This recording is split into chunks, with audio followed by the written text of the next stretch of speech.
My daughter spent 3 weeks organizing her cousin's birthday party, and I paid $2,300 for it.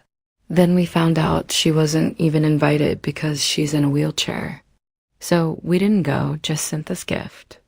When they opened it, half the guests left because the invitation never came. Not a glitch, not a delay, not lost in spam. Everyone else got theirs. The big animated email with dancing animals and jungle drums, and you're invited flashing like it was the Oscars. My son got one. I got one. Even my ex-husband, who hasn't shown up to a family event since 2019, got one. Mia didn't. She checked her inbox like it owed her money. Every hour before school, after dinner, sitting in the car at Target, she'd glance at her phone, click refresh, wait, nothing. And every time she smiled a little smaller. At first, I thought maybe my sister just forgot to include her address. I mean, that's believable, right? She's scatterbrained. 3 kids, full-time job. Chronic main character energy. It happens, so I called just to check. I had the phone on speaker. Mia was in the kitchen with me, folding little paper napkins into triangles for the party table. She was so proud of her work. Said she wanted the party to look fancy but chill. My sister picked up right away. Hey, I said casually, like this wasn't going to be the moment that broke something in both of us. I think Mia's invite didn't come through. Silence, then yet. So Tyler asked if she could, not come. I thought I misheard her. I'm sorry, what? He wants it to be fun, light. And with the chair and everything, it might be a bit much. A bit much. I didn't say a word. I just looked at Mia.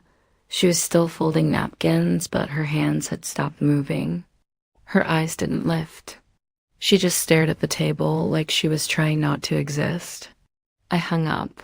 I didn't trust myself to keep my voice steady. We sat there in silence for a while, just the sound of the dishwasher humming and one of those awful jungle-themed party songs playing from the Bluetooth speaker. Then Mia said without looking up, "He doesn't want me there." Not a question, just a fact. My chest burned, but I stayed calm because I've learned that when you're a mom and your kid is hurting, the last thing they need is to watch you fall apart. I took a breath. "He's an idiot," I said. "You made half this party happen." She nodded, swallowed, still didn't look at me. "I thought maybe they forgot." She whispered, "I didn't think they'd actually leave me out. I didn't know what to say to that."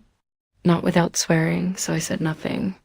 A few minutes later, she got up and rolled herself to her room without a word, closed the doors softly behind her.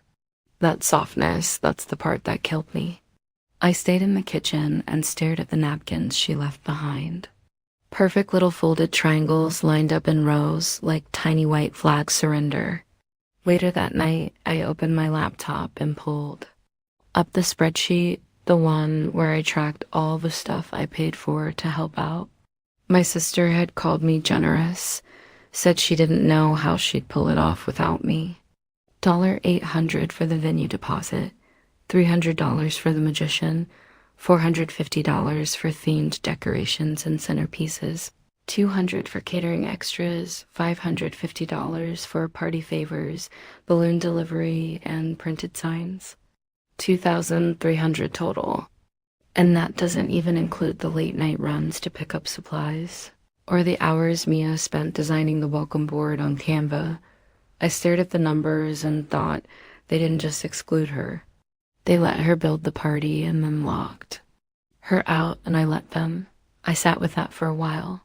Let the guilt sink its teeth in. Thought I was helping. I thought being the yes person was the right thing to do. But all I done was fund the party that hurt my kid. And that's when I decided we weren't going. Not one of us. Not Mia, not her brother, not me. But we were still sending something. The next morning, I told Mia at breakfast, "We're not going." I said.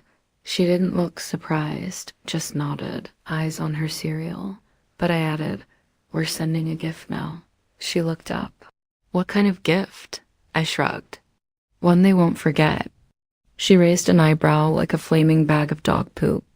I snorted tempting. But no, she paused.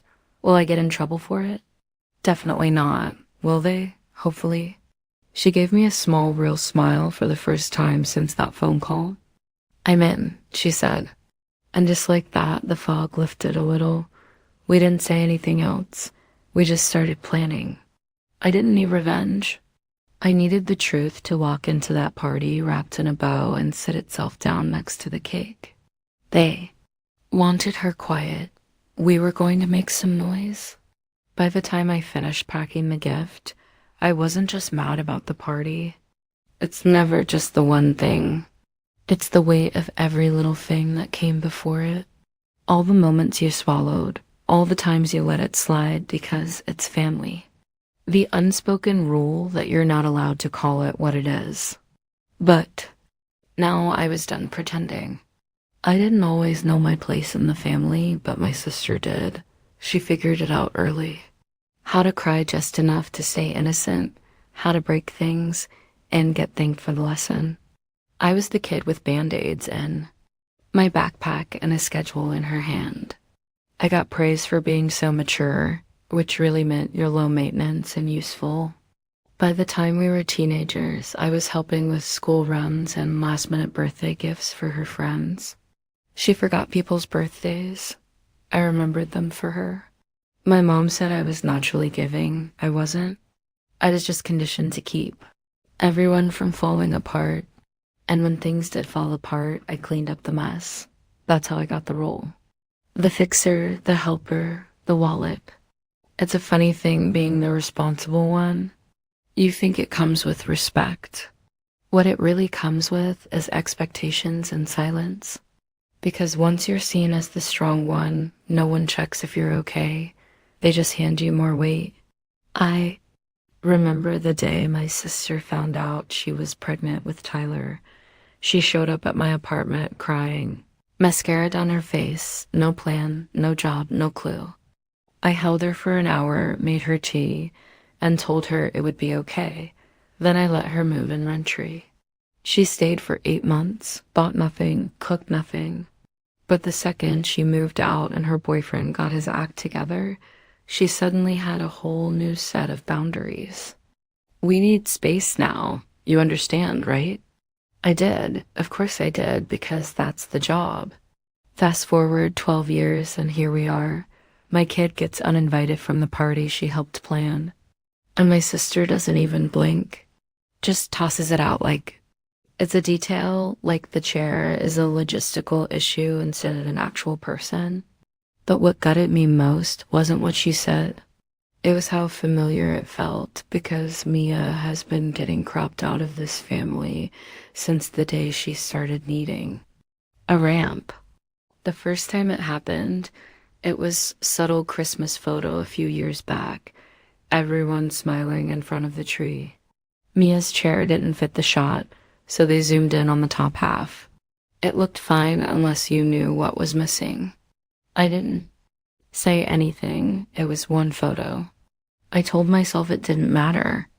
Then came the birthday party with the outdoor-only venue, which turned out to be grass and gravel. Mia couldn't get 10 feet without her wheels sinking. My sister told me we didn't think of that part. Sorry, said it like she forgot the weather forecast, not her niece. I still didn't call it out because calling it out would have meant admitting it was intentional. And if you admit that your family is okay hurting your kid, you can unknow that, but I know it now, and I'm not going to be the quiet one anymore. After I told Mia we were skipping the party, things felt lighter, not easy, just less heavy.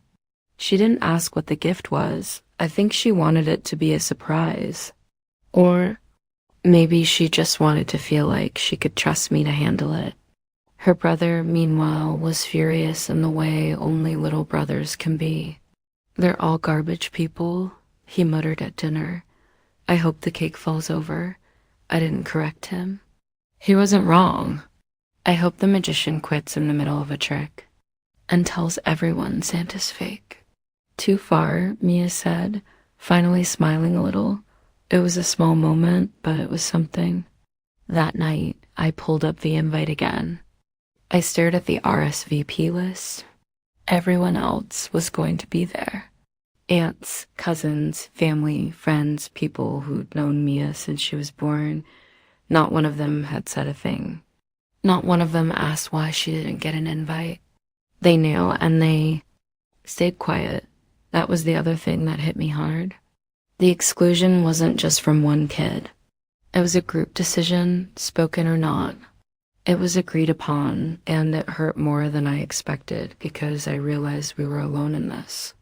Not just Emmy and Mia, but all the people who've ever been quietly erased, left off the list, pushed to the edge of the room so they don't ruin the vibe. This wasn't just a party, this was a line, and we were drawing it ourselves. The next morning, I emailed the magician and the candy cart vendor. I'd paid for them directly. Of course I had. I told them there had been a venue change, asked if they could redirect to a different address. Both said yes. I sent a follow-up to the balloon delivery team and the guy who was setting up the photo booth. Then I called a few people, parents who I did trust. Not a lot, just the ones who had shown up before, who'd asked how Mia was doing, not just to be polite, but because they cared. I told them the truth. Some of them cried. Some asked what they could bring. We had a new party by lunchtime. Same day, different address, same decorations because I paid for those too. And for the first time in a long time, I felt something that didn't taste like guilt or survival. I felt like I was doing the right thing, not just as a mom, as a person. Because this wasn't about being petty. It was about protecting my kid from thinking she deserved less and showing her, through action, that she's not going to be the forgotten one, not on my watch. The box looked expensive, wrapped in white paper with a deep green ribbon. Jungle-themed, of course, sitting front and center near the cake table like it had VIP status. It had a tag on the front, handwritten in gold ink. To Tyler from Mia. My sister must have seen it when she was arranging the other gifts. I'm sure she was confused, maybe a little smug. I imagine she thought it was some kind of peace offering that even after everything, Mia still wanted to give her cousin a present. Of course, she thought that people like her always assume kindness is submission. But the thing about quiet girls is they grow teeth. We weren't at the party, obviously. We were across town in our backyard, balloons tied to the fence, music playing, chairs set up on the lawn. Mia wore her favorite green dress and a gold headband. Her brother was manning the candy cart. The magician had just finished his first trick. We had lemonade in mason jars, kids running around, actual laughter. I kept checking my phone. I wasn't sure when it would happen, but I knew it would. I just didn't expect it to be so fast. At the real party, the one I paid for, the gift table was packed. But the box from Mia was different, bigger, shinier, intentional. At some point, someone must have asked about it, probably a kid. They always noticed the biggest present first. What's this one? Oh, that's from Mia, my sister must have said. Probably a bit tight-lipped, probably with a fake smile. Oh, cool. Why isn't she here? Awkward pause. She couldn't make it.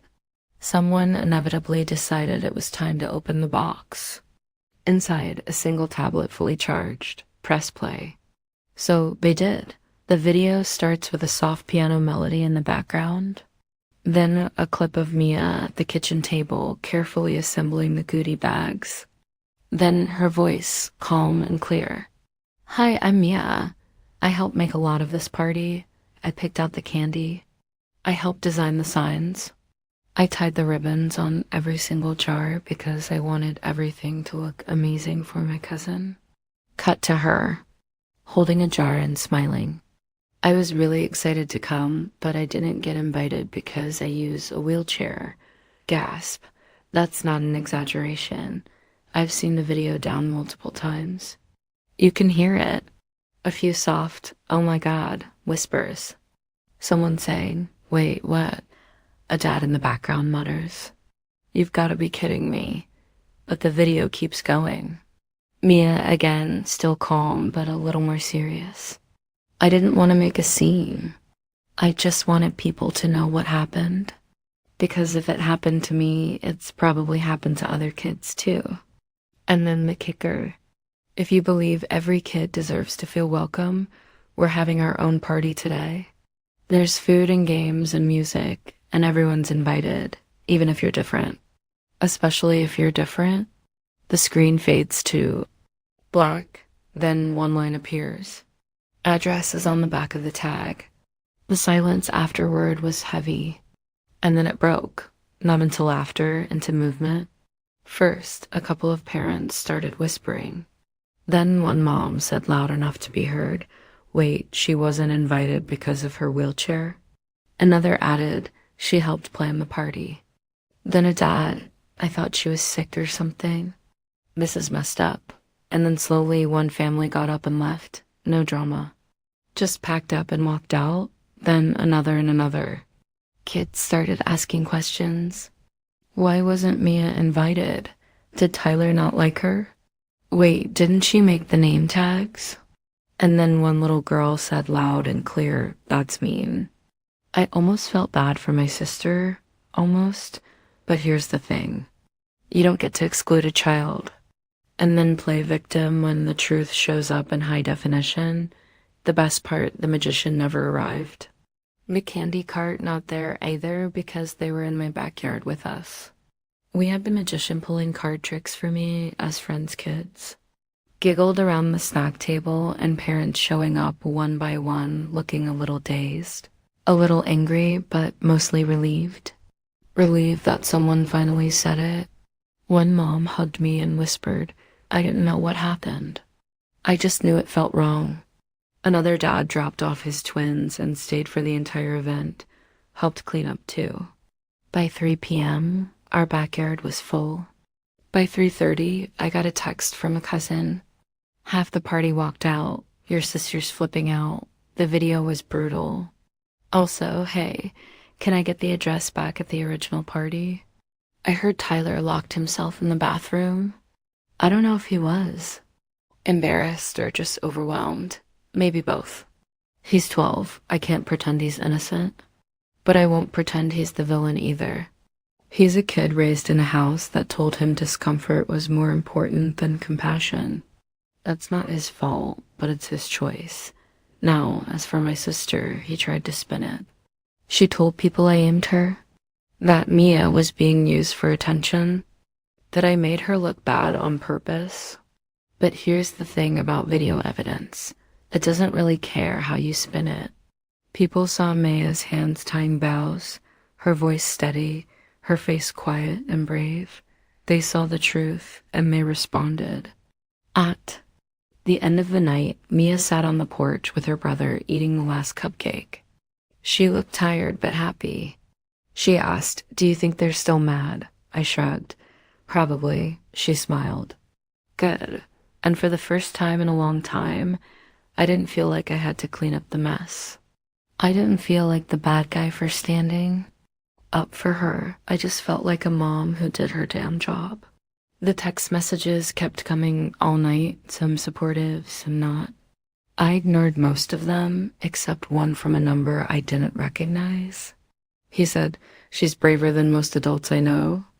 I showed it to Mia. She nodded and said, I'm glad we sent the gift. I clinketed my juice glass against hers. Best gift I'd ever given, I said. I knew it wouldn't end with the video. Not with my sister, not with how she operates. She's not the type to sit quietly when the mirror gets held up to her face, especially when it's playing on a tablet in front. Of 50 party guests? The morning after, I woke up to over 40 unread messages, group chats, missed calls, a few voicemails that started with, I just think it's sad that, and ended with me pressing delete. Then came the email subject line. We need to talk about what you did. I didn't open it, didn't need to. I already knew what it would say. Something about how I attacked the family, ruined Tyler's special day, and made a public spectacle out of a private misunderstanding, because that's what she does. He spins, she reframes. She makes herself the victim of the mess she caused. But what I didn't expect, what caught me off guard, was the second wave. The lies she started telling people. Mia faked being uninvited, that she was always on the list, that it was just a scheduling mix-up blown out of proportion by my emotional instability. Her words. She told extended relatives I manipulated the video, that wasn't Maya's idea, that I made her say those things to humiliate Tyler. Then she really outdid herself. She told a few mutual friends that Mia was going through a phase and acting out for attention, and that her disability had become a personality. That one nearly sent me through the roof. I thought about calling her, about writing a long response. With all the receipts, the text logs, the absence of an invite, the recorded call. But I didn't because I knew something she didn't. When you lie in a house full of windows, you don't get to scream when the truth comes knocking, and it did. Turns out kids talk, so do parents. One of the moms who'd been at the party posted a long note in a private parenting group on Facebook. She didn't name names, but she didn't have to. It was about how we talk to our kids about exclusion, how easy it is to justify cruelty when it's dressed up as the vibe, and how silence makes you complicit. That post got shared a lot. Someone else posted a clip of the video with the caption, "She helped plan the party, then she wasn't invited." That one, the comments were brutal. She's 12 and handled it better than most adults. I would have burned the whole party down. This is what ableism looks like in real life. Subtle, dismissive, casual, and disgusting. Tell her she's a hero. My sister tried to clap back, made a few vague posts about false narratives and toxic. Behavior disguised as advocacy didn't work. Because the thing about public sympathy is that it only works when people still believe you deserve it. He finally texted me 3 days later. He went too far. We could have talked, but now it's beyond repair. Hope you're happy. I stared at it for a long time. And then I replied, "You uninvited my daughter from her cousin's birthday because of her wheelchair. You lied about it. Then you tried to make her look like the problem. We're not beyond repair because of what I did. We're beyond repair because I finally stopped pretending. You didn't mean it. Walk done." I didn't need to hear anything else, and I didn't owe her anything, but she wasn't finished. A few days later, Mia came home from school with a tight face and watery eyes. "Tyler told people I edited the video to make him look bad," she said, dropping her bag, "and that I hacked his mom's email and deleted my invite." She wasn't crying, she was just tired. The kind of tired you feel in your bones when you've been trying too hard for too long. I sat down with her. "Do you believe any of that?" She shook her head no, but it still sucks. "It does," I said. "And I'm sorry," she nodded. I thought maybe it would be over." I didn't lie. I didn't say it would be. I just said, people show you who they are, and now we know. We spent the evening making brownies. I let her pour the batter and lick the spoon. Even though she said she was too old for that, she smiled anyway. A week later, her school counselor called me. Apparently, several kids, including some who hadn't been invited to the party, had started a little club. Nothing official, just a group that eats lunch together and makes sure no one sits alone. They called it Mia's Table. The counselor said she didn't ask for it, but she shows up every day. He's kind, she listens. She's not just included. She's leading. I thanked her and cried in my car for 10 minutes before I could drive home. By the end of the month, things were quiet. My sister stopped posting. Tyler kept his distance at school. My parents called once, left a voicemail that said, "We hate being in the middle. Can't you two just work it out?" I didn't respond because they weren't in the middle. They were just silent, and silence is a side. I quietly pulled back from everything. No more group texts, no more holiday planning, no more helping with just one more thing. I even returned the last invoice for the party to the vendor, marked it canceled by request, left her to figure out the mess herself. Felt good, not vengeful, just clean. Like closing a tab that had been draining my battery for years. One night, Mia and I sat on the porch wrapped in blankets. She looked up and said, "Do you think it was worth it?" I didn't ask what she meant. I knew. I thought for a long time before answering. "Yes," I said, "because I'm not going to teach you to shrink yourself just so other people stay comfortable." She nodded. "I don't think I'll ever forget it." "You're not supposed to," I said. "But that doesn't mean you carry it forever, just long enough to know what you'll never tolerate again." She didn't say anything else. We just sat there and let the quiet settle in. That weekend, she got a new party invite. A classmate she barely knew, but who saw the video. The note said, "You were the first person I wanted to invite. You seem like the kind of person who makes things better just by being there." Mia read it twice, then handed it to me like she wasn't sure what to do with it. "Go," I said. She did. And when she came home, she had 2 new friends, a cupcake, and glitter on her shoes. She smiled as she pulled off the paper wristband they gave everyone at the door. It said, "All are welcome." She taped it to her bedroom mirror. Sometimes I still wonder if I went too far. I mean, Tyler's 12, a kid, and yeah, the adults make the real choices. But it was still his birthday, and what happened? It did ruin. The gift, the video, half the guests leaving. That's what everyone remembers now. Not the cake, not the games, not the jungle balloons I paid for. And part of me thinks maybe I should have handled it differently. Maybe I should have taken the high road, had a quiet conversation, let it go. But then I think about Mia, how small she looked when she realized she wasn't invited. How hard she tried to smile. How long she worked on those party favors not knowing they'd never even make it to the table. And I think if I had done nothing, if I had stayed quiet again, what would I be teaching her? That kindness means letting people treat you like you're disposable. That being polite matters more than being seen. That her place at the table is always optional. I couldn't do that. Not to her. So I wondered, did I go too far?